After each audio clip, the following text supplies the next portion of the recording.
बच्चों, क्या आपने बरसात के दिनों में वर्षा होते हुए देखा है?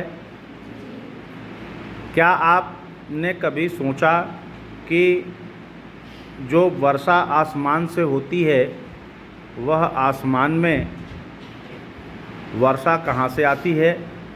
पानी की बूंदें कहाँ से आती हैं और वर्षा होने के बाद यह बहता हुआ पानी कहाँ जाता है?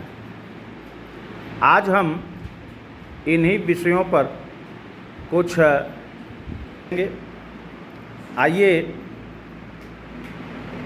हम लोग आज जल चक्र की बात करें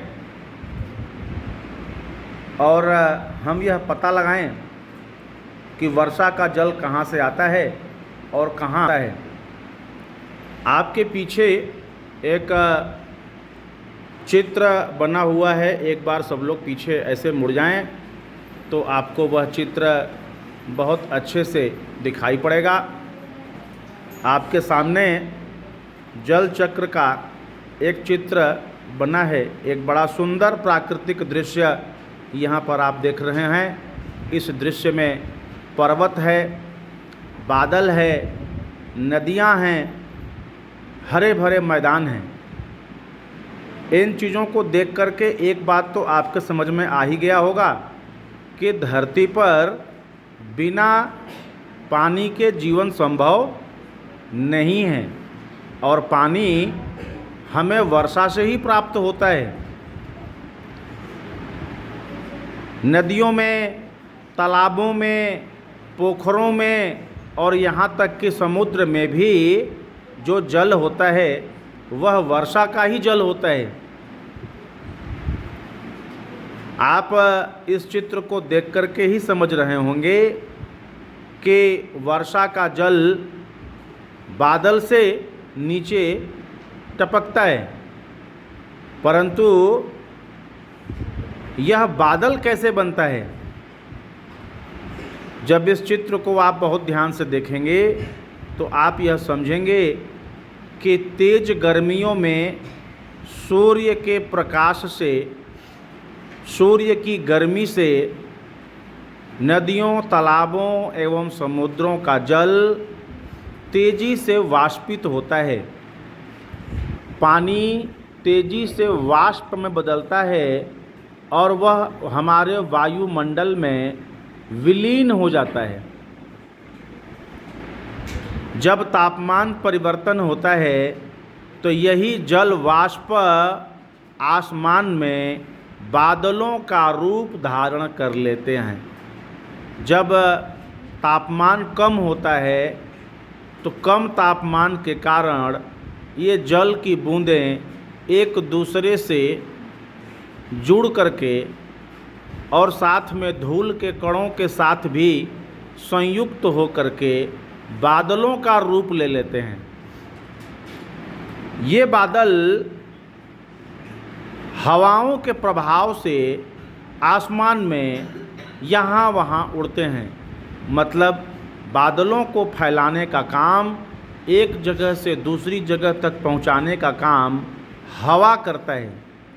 हवा की सहायता से यह बादल आसमान में बिखर जाते हैं और जब जिस स्थान पर आसमान का तापमान कम हो जाता है तो ये जल वाष्प में जो जल के छोटे छोटे कण होते हैं, ये कण आपस में जुड़ करके और पानी की बूंदें बनाती हैं। यही बूंदें बादलों से झरते हुए धरती पर आता है, जिसको हम वर्षा कहते हैं। यह वर्षा का जल पहाड़ों से, खेतों से, मैदानों से और वनों से होते हुए पहले नालों में और नालों के बाद नदियों में पहुंच जाता है। यह वर्षा का जल पूरी धरती को सींचते हुए, पूरी धरती पर जल का प्रसार करते हुए अंत में नदियों के माध्यम से धीरे धीरे आगे बढ़ता है। आप अपने गांव के आसपास बहुत सी नदियों का नाम भी आप सुने होंगे। इन नदियों में वर्षा के दिनों में अत्यंत अधिक मात्रा में जल का भराव होता है।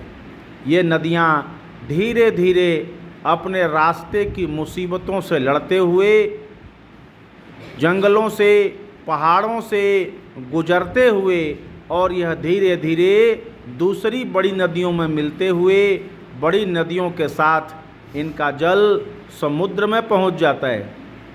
मतलब धरती के सभी नदियों का जल धीरे धीरे समुद्र में पहुंच जाता है और समुद्र में सभी नदियों का जल संग्रहित हो जाता है।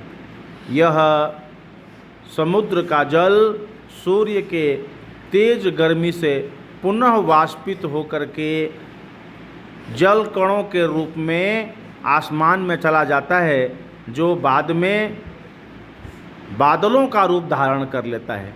इस प्रकार से आप यह समझ गए होंगे कि वर्षा का जल कहाँ से आता है और वर्षा होने के बाद वर्षा का जल कहाँ जाता है, और इस प्रकार एक जल का चक्र पूरा होता है और इसे ही जल चक्र कहते हैं।